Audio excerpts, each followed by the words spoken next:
comment ne pas être amoureux de cette série? Il est temps d'analyser l'épisode 5, ensuite ce sera le grand final. On a tenté de façonner le temps, maintenant on l'incarne. Il est temps pour Loki de prendre sa place en tant que dieu du temps.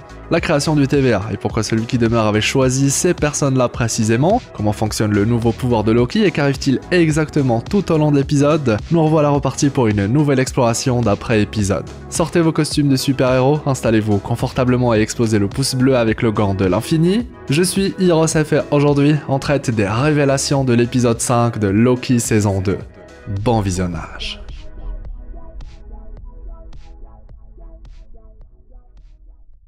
C'est le retour de l'errance temporelle, comme on l'avait deviné. Par contre, là où c'était perçu comme une malédiction, voilà qu'on découvre que Loki a le pouvoir d'en faire une bénédiction. Tout a absolument changé à partir de ce moment précis. Avant de traiter du final, commençons par analyser l'épisode chronologiquement pour mieux s'y retrouver. Le Temporal Loom, le cœur temporel, a bel et bien explosé. Ensuite, c'est fini. Mais enfin, pas exactement. Loki avait réussi pour la première fois à accéder à une version totalement différente du TVA, la 4e qu'on découvre dans cette saison. Nous avons pu explorer la version du passé, celle du présent, ensuite celle du futur. Bienvenue dans la version du TVA où le temps n'existe pas. Ce n'est ni le passé, ni le futur, ni le présent du TVA, une version singulière où plus aucun agent n'est présent sur les lieux, forcément. Au vu des informations qu'on peut apercevoir sur le grand moniteur de la salle centrale que visite Loki, il s'agit d'une version Fail-Safe Mode, une TVA mode sans échec. On l'imagine une sécurité enclenchée lorsque le TVA est en grand danger pour justement permettre d'éviter la catastrophe. Un système de sécurité prévu à la base par celui qui demeure, comment dire le contraire? Un message animé de Miss Minute est également présent pour remercier ceux qui ont travaillé dans le TVA durant toutes ces années, un message d'adieu juste avant la fin. Car même s'il s'agit d'une version différente de celle qu'on connaît, cette TVA est également surplombée par le cœur temporel. Le phénomène de spaghettification est d'ailleurs visible derrière les vitres, la preuve qu'il ne s'agit que d'une sécurité momentanée. L'explosion a bel et bien eu lieu, tout finira tout de même par s'effondrer, y compris pour le flux temporel ainsi que ses branches. Les radiations temporelles finiront par tout spaghettifier si on peut dire ça comme ça. On devine dès lors que Loki a timesleep, erré temporellement pour se retrouver dans cette nouvelle version. Il explore petit à petit. A noter que cet épisode nous explique que l'errance temporelle n'est pas aléatoire, comme on pouvait le croire, mais elle est liée à Loki lui-même. C'est pour cette raison qu'il se téléporte là où il faut et à chaque fois, car il souhaite au plus profond de lui revoir telle ou telle personne, ou se trouver dans tel endroit au lieu d'un autre. Il est à terme possible de contrôler ce pouvoir. En résumé, le seul moyen de tout sauver est d'arriver à empêcher l'explosion avant qu'elle n'ait eu lieu. L'aventure peut alors commencer. Loki timesleep de partout, il a envie de retrouver ses amis, il a besoin de leur aide, alors l'errance temporelle lui permet de les visiter un par un. B15, Mobius, Casey, Obi et même Sylvie, il finira par tous les retrouver, cette fois dans la vraie vie. Et là, c'est la révélation la plus importante de tout l'épisode. Vous êtes prêts? Celui qui demeure n'a pas choisi ces personnes au hasard lorsqu'il leur a permis de travailler dans le TVA. Il n'a pas pris des variants au hasard et a placé le destin entre leurs mains. Oh non, ce sont tous, d'une manière ou d'une autre, des personnes liées à celui qui demeure. En commençant par Obi, l'un des plus importants. Dans la vraie vie, c'est un écrivain, mais également un scientifique.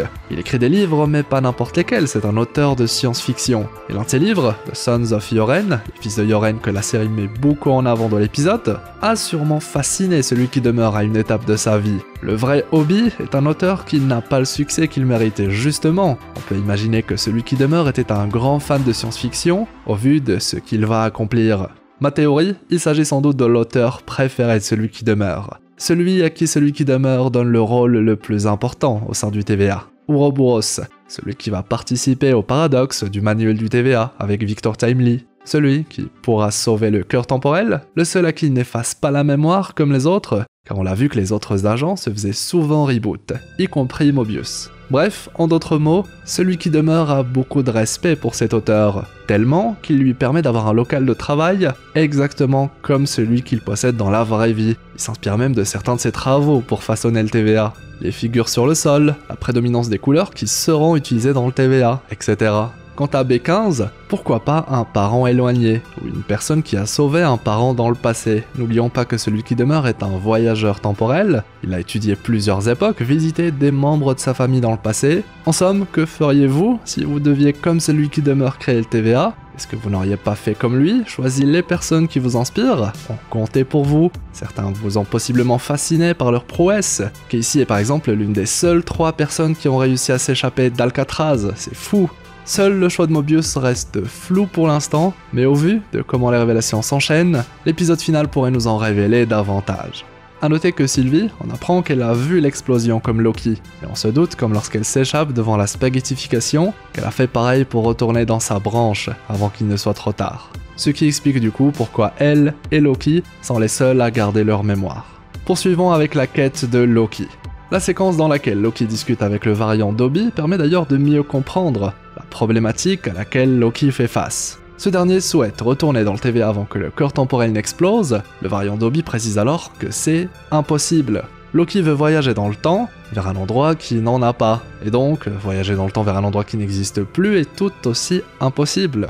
Logique, mais enfin du point de vue Dobby, il a sa propre logique. Ils ne peuvent donc pas utiliser la technologie de portail du TVA pour y retourner avant l'explosion, car ils arrivent à créer un nouveau pad, et donc des portails, car Loki avait gardé un manuel du TVA. Même Sylvie possède encore le pad temporel de celui qui demeure. Mais là encore, impossible d'accéder au passé du TVA de cette manière, car l'endroit n'existe plus. Seule l'errance temporelle le permet, si Loki est capable de la contrôler. C'est ainsi que les choses sont présentées. Loki tente quand même de poursuivre le plan initié par le variant Obi. Reformer l'équipe, avoir plusieurs auras temporelles, les analyser pourrait permettre de localiser l'endroit où se trouve le passé du TVA, car ces mêmes auras y étaient, sauf que le tout s'effondre. Ils n'ont même pas le temps de tester la théorie. La spaghettification les rattrape. Ils disparaissent l'un après l'autre. Mobius, Obi, B15, Loki voit Sylvie disparaître sous ses yeux et le choc de la perte de ses amis lui permet de se concentrer une dernière fois pour se sauver lui-même. Il est temps de time sleep. Il a été capable de remonter quelques secondes dans le passé, puis quelques minutes. Il était alors temps d'annoncer la nouvelle. Il affirme au variant Obi qu'il a réussi, il était désormais capable de contrôler un tant soit peu l'errance temporelle. En somme, Loki était capable de réécrire l'histoire. À ce moment précis, Loki n'était plus seulement le dieu de la malice, il était le dieu du temps. Et, en un claquement de doigts, il était de retour dans le TVA, avant l'explosion. Obi était là, et Victor Timely venait à peine de descendre l'escalier. Il est désormais possible de changer la donne. Quant à la suite, difficile de se rater. On imagine que Loki va utiliser son pouvoir encore et encore pour tenter d'avoir tout ce qu'il faut au bon moment. Essayer une première fois, une deuxième, une dixième, une 20e, il est a priori impossible d'échouer, à moins que Loki lui-même ne soit obligé d'aller sur le pont pour réparer le cœur temporel. Car si Loki est atteint par les radiations temporelles, la fameuse spaghettification, c'est alors la fin, et cette fois, aucun retour en arrière ne sera possible. Voilà. Petite parenthèse, le manuel du TVA que prend Loki au début de l'épisode, est-ce que ce n'est pas une preuve que la coïncidence n'existe pas? Prendre ce manuel à ce moment précis, est-ce le hasard? Car sans le manuel, rien n'aurait été possible. Souvenez-vous, celui qui demeure a tracé les pas de Loki et Sylvie jusqu'à lui dans la première saison. Et comme par hasard, certains éléments louches viennent se placer sur la route de Loki dans la deuxième saison. Et si en réalité Sylvie avait tort de dire que le libre arbitre était libre, et si sans le savoir, elle ainsi que tous les autres protagonistes de notre histoire étaient encore contrôlés. Leur moindre action étudiée au préalable par celui qui demeure, après tout il a tout vu, tout essayé, difficile alors d'échapper à son emprise. Comment peut-on savoir que ce qu'on a fait, on l'a décidé nous-mêmes? Comment en être sûr? Le pouce bleu avec le gant de l'infini, vous avez décidé de cliquer dessus ou alors est-ce que ne pas le faire, je ne l'ai pas prévu? Est-ce que cliquer sur le like et partager votre avis, vous avez décidé de le faire ou alors est-ce que tout est déjà écrit, même la partie où vous partagez la vidéo avec vos amis fans du MCU? Des questions qui malheureusement resteront sans réponse. Quel épisode et quelle révélation, ça ne s'arrête pas. Le prochain épisode c'est le grand final et je ne peux pas vous décrire à quel point j'ai hâte de découvrir le fin mot de cette folle histoire. Un épisode 5 juste incroyable. Si vous avez apprécié cette nouvelle exploration, je compte sur vous pour le pouce en l'air, le fameux pouce bleu avec le gant de l'infini. Et aussi, dites-moi dans les commentaires ce que vous avez pensé de tout ça, vos avis, idées ou théories, et puis abonnez-vous pour ne rien rater. On débriefe la saison 2 de Loki chaque semaine, après chaque épisode. Et je vous mets d'autres vidéos en annotation si vous souhaitez explorer d'autres sujets. Une belle journée, une agréable soirée, c'était Hirosef, votre explorateur d'univers préféré, pour vous servir.